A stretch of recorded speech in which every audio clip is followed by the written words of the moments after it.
राष्ट्रीय चर्मकार महासंघाचा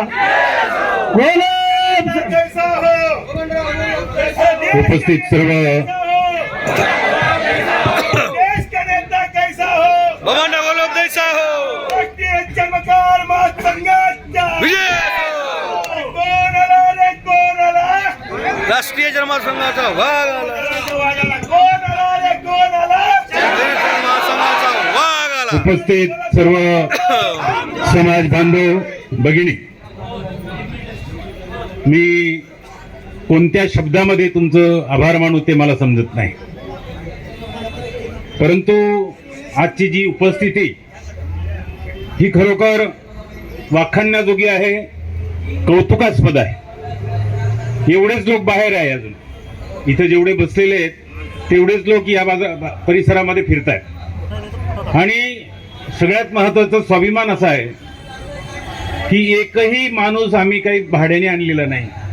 हे चर्मकाराचा स्वाभिमान आहे. ही स्वाभिमानी माणसं आहेत. आपल्या प्रतिष्ठेसाठी, समाजाच्या इब्रतीसाठी हा अलोट जनसागर या ठिकाणी लोटलेला आहे. कोणत्या कोणत्या जिल्ह्याचे आभार मानून, कोणत्या कोणत्या विभागाचे आभार मानू असा माझा प्रश्न आहे. प्रत्येक जिल्ह्यातून चांदा ते बांदा ही सगळी मंडळी आज या ठिकाणी आली आणि समाजाच्या प्रती जे काही तुम्ही लगाव दाखवला, जे प्रेम दाखवलं, जे आश्वासन दाखवलं, जो विश्वास दाखवला, त्याबद्दल मी खरोखर तुमचा आभारी आहे. आणि मुंबईकरांचा तर खास करून आभारी आहे. मला मुंबईतून सगळ्यात मोठी धास्ती होती किती लोक येतील, परंतु माझी जी काही इच्छा अपेक्षा आहे त्याच्या पलीकडे तुम्ही इथं उपस्थिती दाखवली आणि जे काही या ठिकाणी सगळं सहकार्य केलं, खाण्यापिण्याचं, पाण्याचं, नाश्त्याची सगळी व्यवस्था केली, त्याबद्दल खास करून आभार मानतो. मी जेव्हा मोर्चाला येत होतो तेव्हा मी मुख्यमंत्र्यांना फोन लावला, परंतु तो फोन काही लागेना. मग त्यांच्या पीएला फोन केला तर त्यांनी सांगितलं की मी दौऱ्यावर आहे, मी सचिवांशी बोलतो, सचिवांकडे जाऊन तुम्ही बोला, मंत्री कोणी तिथं नाही आहे आणि कोणाशी काही बोलायची गरज नाही आहे, मी आहे. अशा प्रकारचं आश्वासन दिल्यानंतर आम्ही 1.5 तास, आपल्या निवेदनामध्ये 24 प्रश्न आहेत, सगळे काही तुमचे आमचे असे सगळे मिळून 24 प्रश्नावर, प्रत्येक प्रश्नावर आम्ही 1.5 तास चर्चा केलेली आहे आणि सगळे उत्तरं हे आपण पॉझिटिव्ह घेतलेले आहे. म्हणजे आपल्याला निश्चितपणानं पदरात पडतील अशा प्रकारचे एन्डॉस, अशा प्रकारच्या मार्किंग मुख्यमंत्र्यांनी स्वतः दिलेले आहेत. त्या विषयांवरही चर्चा झाली. पहिल्यांदा आपला विषय आहे कर्जमाफीचा, दुसरा आहे आयोगाचा, तिसरा आहे आपल्या विद्यापीठाचा. आम्ही विद्यापीठ मी मागितलेलं नाही आहे महाराज. मी सांगितलं की आम्हाला संत रविदासाचं एखादं मोठं स्मारक बांधायचं आहे. ते म्हणले स्मारक बांधू नको, विद्यापीठ बाग, 100 एकर जागा देतो, 200 कोटी रुपये देतो, अशा प्रकारचं मुख्यमंत्र्यांनी आपल्याला आश्वासन दिलेलं आहे. आणि त्याप्रमाणे अतिशय चांगल्या पद्धतीनं चर्चा झालेली आहे. तुमचे जे प्रयत्न आहे, तुमचे जे कष्ट आहे, त्या कष्टाला यश आलेलं आहे असं मी म्हणणार आहे. परंतु तरी सुद्धा मला जी काही शंका येते तसं होऊ नये, परमेश्वराच्या कृपेनं, रविदासाच्या आशीर्वादानं तसं होऊ नये. परंतु जर आपल्या मागण्यांना कुठं दगाफटका, कारण आता दिवस कमी आहे, 10 ते 15 तारखेच्या आत आचारसंहिता लागण्याची शक्यता आहे. आणि मी मुख्यमंत्र्यांना पुन्हा उद्या भेटणार आहे, परवा भेटणार आहे आणि त्यांच्याकडून ते सगळे GR काढून घेणार आहे. त्याच्यात मात्र हायगाई झाली तर मग संपूर्ण महाराष्ट्राला माझा आदेश राहील. आम्ही निवडणुकीमध्ये जसं एखाद्याला निवडून आणू शकतो तसं आम्ही पाडू पण शकतो. ही ताकद आपल्याला त्या ठिकाणी दाखवायची.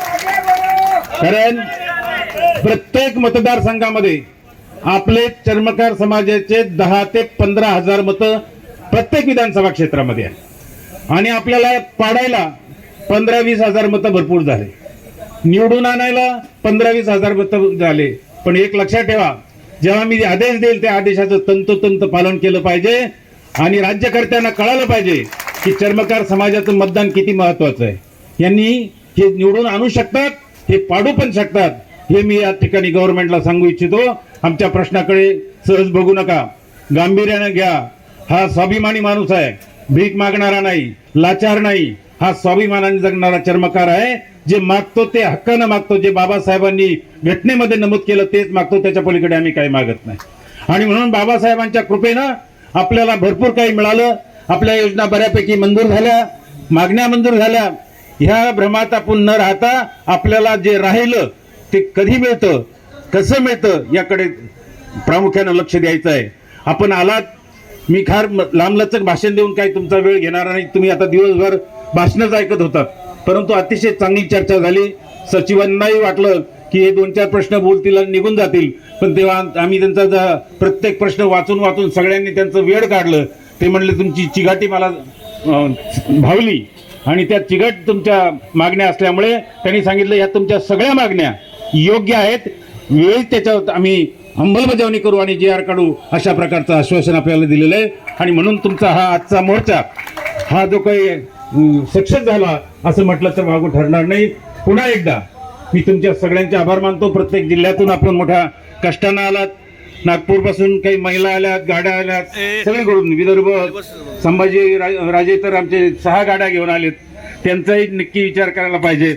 वाजत गाजत सगळ्यात असा एकदम चांगला, एकदम लक्षात राहील असा या ठिकाणी हा मोर्चा झाला.